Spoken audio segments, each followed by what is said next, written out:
कोई नहीं आएगा तुम्हें बचाने, चुपचाप मेरी शर्त को मान लो, यही तुम्हारे लिए अच्छा होगा, नहीं तो मैं तुम्हें मार कर खा जाऊंगा। तुझे जो भी करना है कर ले दुष्ट दानव, लेकिन मैं तेरी शर्त कभी नहीं मानूंगी। अरे दुष्ट राजकुमारी, मैं तुझे 2 दिन की मोहलत देता हूँ। यदि तूने मेरी बात मान ली तो ठीक, और यदि नहीं मानी तो मुझे तेरे साथ जबरदस्ती करनी होगी। वैसे अब मैं शिकार के लिए जा रहा हूँ, तू यहाँ से भागने की कोशिश मत करना, नहीं तो मैं तुझे मार दूंगा। इतना कहकर दानव वहाँ से चला जाता है।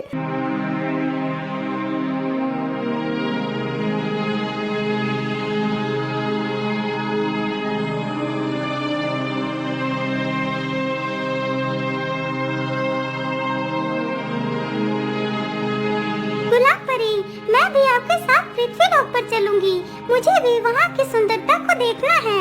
आप सभी लोग रोज रोज अकेले ही चली जाती हैं, मुझे साथ लेकर नहीं जाती।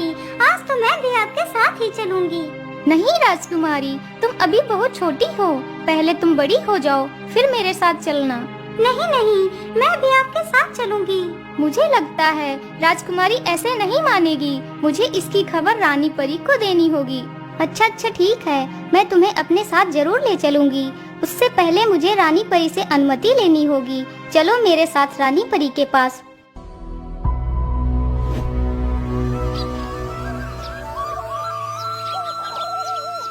रानी परी, हम लोग पृथ्वी पर भ्रमण के लिए जा रही हैं, लेकिन राजकुमारी भी हमारे साथ जाने की जिद कर रही है। आप तो जानती हैं रानी परी, पृथ्वी पर कितना खतरा होता है। हाँ हाँ गुलाब परी, बात तो ठीक है। यदि मेरी पुत्री पृथ्वी लोक पर जाने की जिद कर रही है तो सिर्फ इसलिए कर रही है क्योंकि आप लोग पृथ्वी लोक पर जाना चाहते हैं। यदि आप लोग भी पृथ्वी लोक पर ना जाकर परी लोक में ही भ्रमण करें तो ज्यादा अच्छा रहेगा, इसलिए पृथ्वी लोक पर कोई भी नहीं जाएगा। अब जाइए सब लोग अपना अपना काम करिए। रानी की यह बात सुनकर सारी परियां वहाँ से चली जाती हैं।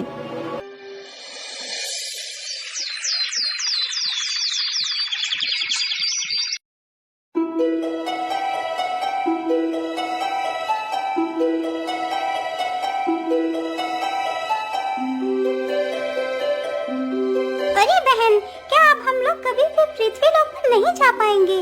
बहन, जब तक रानी परी का आदेश नहीं होगा तब तक हम पृथ्वी लोक पर नहीं जा सकते। यदि ऐसा ही रहा तो हम लोग कभी भी पृथ्वी की सुंदरता को नहीं देख पाएंगे।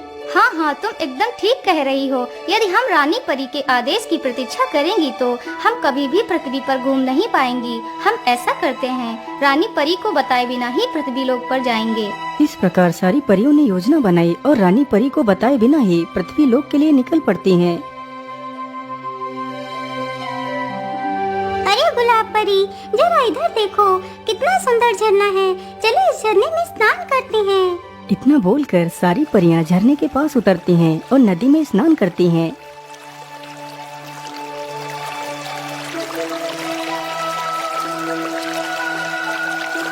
अरे सहेली, हमें स्नान करते हुए तो कितना समय गुजर चुका है, अब हमें वापस चलना चाहिए। इतना कहकर सारी परियां पानी से बाहर निकलती हैं और आसमान की तरफ चली जाती हैं। इस प्रकार सारी परियां रोज पृथ्वी लोक पर आती हैं और इधर उधर सुंदरता का आनंद लेती हैं, फिर वापस परी लोक चली जाती हैं।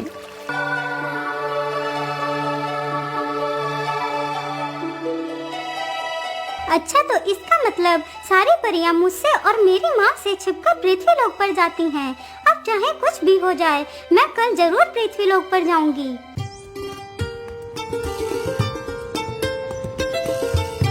अगली सुबह होते ही सारी परियां पृथ्वी की तरफ चल पड़ती हैं। तभी चुपके से वह राजकुमारी भी परियों के पीछे पीछे चल पड़ती है। वह सारी परियां लगभग पृथ्वी पर पहुंचने वाली ही थीं। अरे, यह किसके छींकने की आवाज है? इतना कहकर सारी परियां पीछे मुड़कर देखती हैं तो वह सारी परियां हैरान ही रह जाती हैं। अरे राजकुमारी तारा, तुम यहाँ क्या कर रही हो और तुम छिप छिप कर हमारा पीछा क्यों कर रही हो? मैं तुम्हारा पीछा इसलिए कर रही हूँ क्योंकि मैं भी पृथ्वी की सुंदरता को देखना चाहती हूँ। आखिर कैसे दिखती है पृथ्वी? नहीं तारा, हम तुम्हें पृथ्वी पर नहीं ले जा सकते। यदि रानी परी को पता चला तो वह हमें जीवित नहीं छोड़ेंगी। चलो परियों, वापस परी लोक लौट चलो। इतना बोलकर सारी परियां वापस चल पड़ती हैं, लेकिन राजकुमारी चुपचाप वहीं पर खड़ी रहती है। अरे राजकुमारी, तुम्हें क्या हुआ?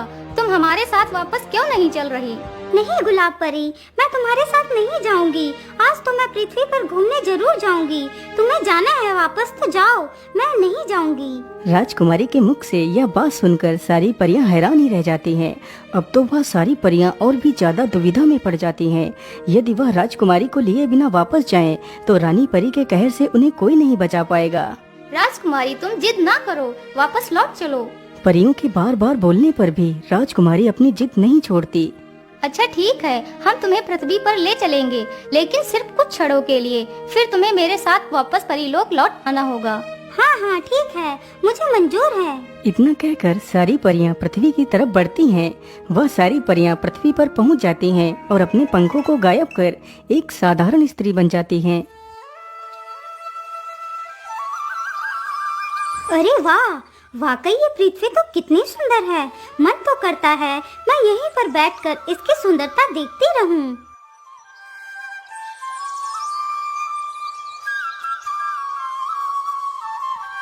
राजकुमारी, हमें वापस चलना चाहिए। हमें यहाँ पर काफी समय गुजर चुका है।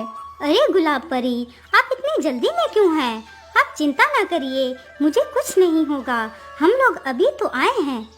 राजकुमारी, आप समझने की कोशिश करें। यह जंगल हमारे लिए खतरों से खाली नहीं। यहाँ अनेक प्रकार के हिंसक जीव जंतु तथा देवदानव रहते हैं। इसीलिए आप मेरी मानो, आपको वापस चलना चाहिए। अच्छा ठीक है, आज तो मैं आपकी बात मानकर वापस चली जाती हूँ, लेकिन अगली बार नहीं मानूंगी।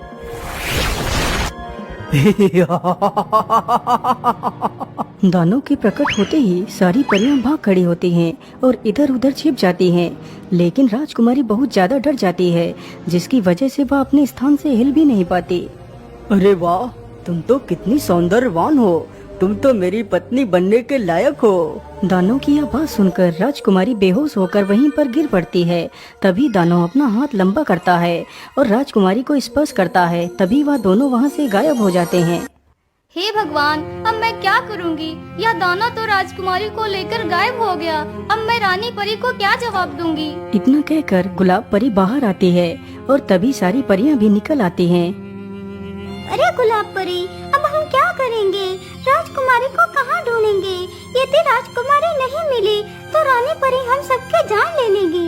अरे बहन, हमें कुछ भी करके राजकुमारी को ढूंढना होगा। जब तक राजकुमारी नहीं मिलेंगी तब तक हम परीलोक नहीं जाएंगी।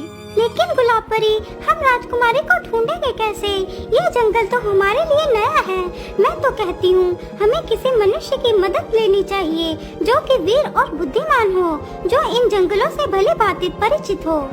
हाँ हाँ, तुम एकदम ठीक कह रही हो। इसमें इंसान ही हमारी मदद कर सकता है, लेकिन ऐसा वीर और बुद्धिमान युवक मिलेगा कहाँ? अरे मैं तो कहती हूँ इन्हीं जंगलों में ही हम किसी युवक को ढूंढते हैं। हो सकता है कोई मिल जाए। इतना कहकर सारी परियां इधर उधर घूमने लगती हैं।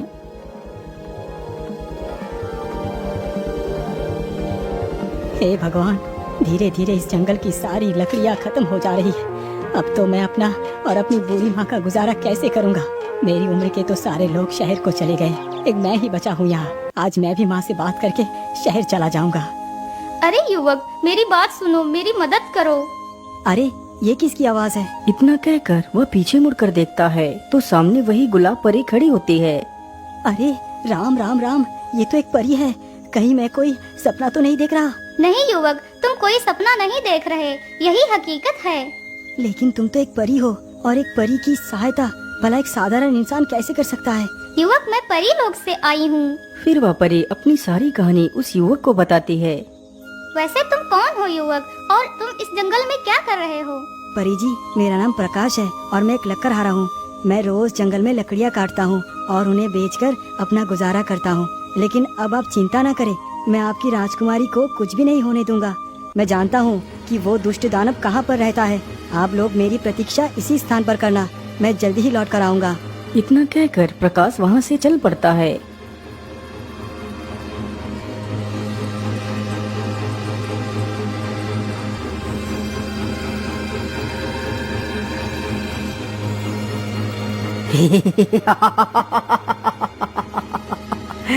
कोई नहीं आएगा तुम्हें बचाने। चुपचाप मेरी शर्त को मान लो, यही तुम्हारे लिए अच्छा होगा। नहीं तो मैं तुम्हें मार कर खा जाऊंगा। तुझे जो भी करना है कर ले दुष्ट दानव, लेकिन मैं तेरी शर्त कभी नहीं मानूंगी। अरे दुष्ट राजकुमारी, मैं तुझे 2 दिन की मोहलत देता हूँ। यदि तूने मेरी बात मान ली तो ठीक, और यदि नहीं मानी तो मुझे तेरे साथ जबरदस्ती करनी होगी। वैसे अब मैं शिकार के लिए जा रहा हूँ, तू यहाँ से भागने की कोशिश मत करना, नहीं तो मैं तुझे मार दूंगा। इतना कहकर वह दानव वहाँ से चला जाता है।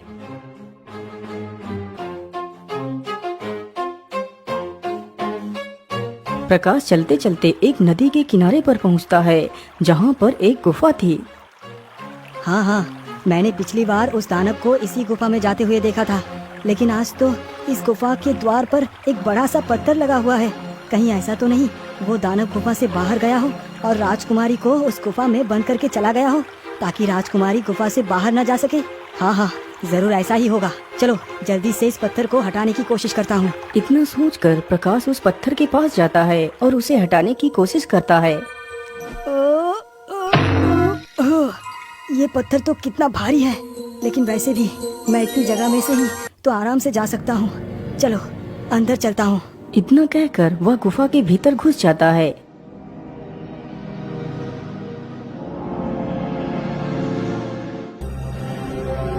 हे भगवान, इस गुफा के अंदर तो कितना अंधेरा है। पता नहीं वो राजकुमारी कहाँ पर है। लकड़हारा काफी देर तक गुफा में इधर उधर घूमता है, लेकिन राजकुमारी कहीं भी नजर नहीं आती। इतनी देर से मैं इस गुफा में घूम रहा हूँ, लेकिन अभी तक मुझे राजकुमारी का कोई पता नहीं चल पाया है। पता नहीं उस दुष्ट दानव ने राजकुमारी को कहाँ पर रखा हुआ है।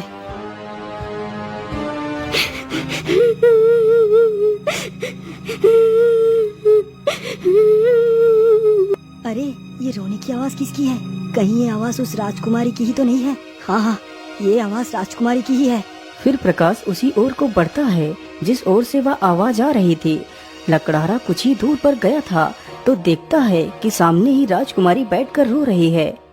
राजकुमारी तो यहाँ पर है, लेकिन ये राजकुमारी तो कितनी सुंदर है। मैंने आज तक इतनी सुंदर राजकुमारी कहीं नहीं देखी। अरे राजकुमारी, तुम शांत हो जाओ, तुम्हें कुछ नहीं होगा। लेकिन तुम कौन हो? राजकुमारी जी, मेरा नाम प्रकाश है। मैं तुम्हें उस दानव से बचाने आया हूँ। परियों ने मुझे तुम्हारे बारे में सब कुछ बता दिया है। लकड़हारे के मुख से यह बात सुनकर राजकुमारी की जान में जान आती है और फिर वह दोनों गुफा से बाहर निकलने लगते हैं और जल्दी ही गुफा से बाहर निकल जाते हैं। राजकुमारी, थोड़ा सा जल्दी जल्दी चलो, वो शैतान कभी भी यहाँ पर आ सकता है। अरे दुष्ट युवक, इतनी भी जल्दी क्या है? क्या तुम मुझसे मिले बिना ही चले जाओगे? अरे दुष्ट, तुझे क्या लगा तू मेरी राजकुमारी को चुरा कर ले जा सकता है? चुपचाप राजकुमारी को छोड़कर चला जा, यदि अपनी जान की सलामती चाहता है तो। अरे दुष्ट दानव, मेरे होते हुए तू राजकुमारी को छू भी नहीं सकता। अच्छा, ऐसी बात है तो फिर ये ले, मैं यहीं से खड़े खड़े ही राजकुमारी को छूता हूँ। देखता हूँ तू मेरा क्या करता है। इतना कहकर दानव अपना हाथ लंबा करता है और राजकुमारी को छूने की कोशिश करता है। तभी प्रकाश अपनी कुल्हाड़ी से दानव का हाथ काट देता है। एक हाथ कटते ही दानव अपना दूसरा हाथ राजकुमारी की तरफ बढ़ाता है।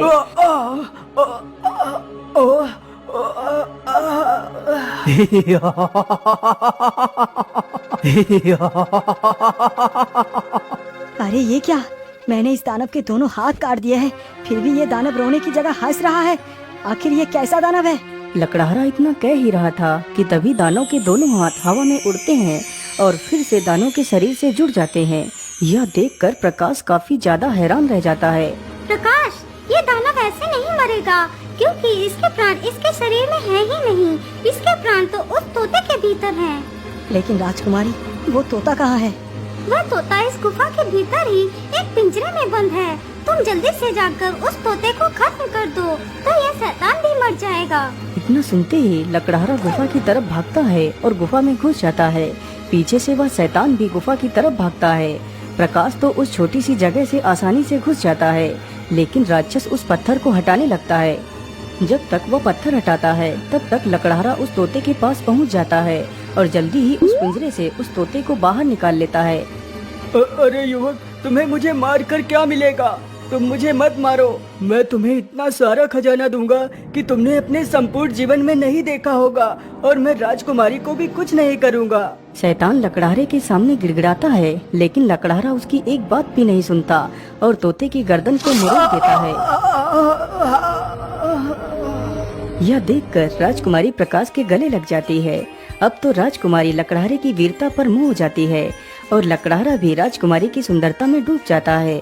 अब तो वह दोनों एक दूसरे से प्रेम करने लगते हैं। अरे राजकुमारी, तुम कहाँ खो गई? चलो, हमें परी लोक भी चलना है। हाँ हाँ गुलाब परी, चलो चलते हैं। इतना कहकर सारी परियां परी लोक को चली जाती हैं।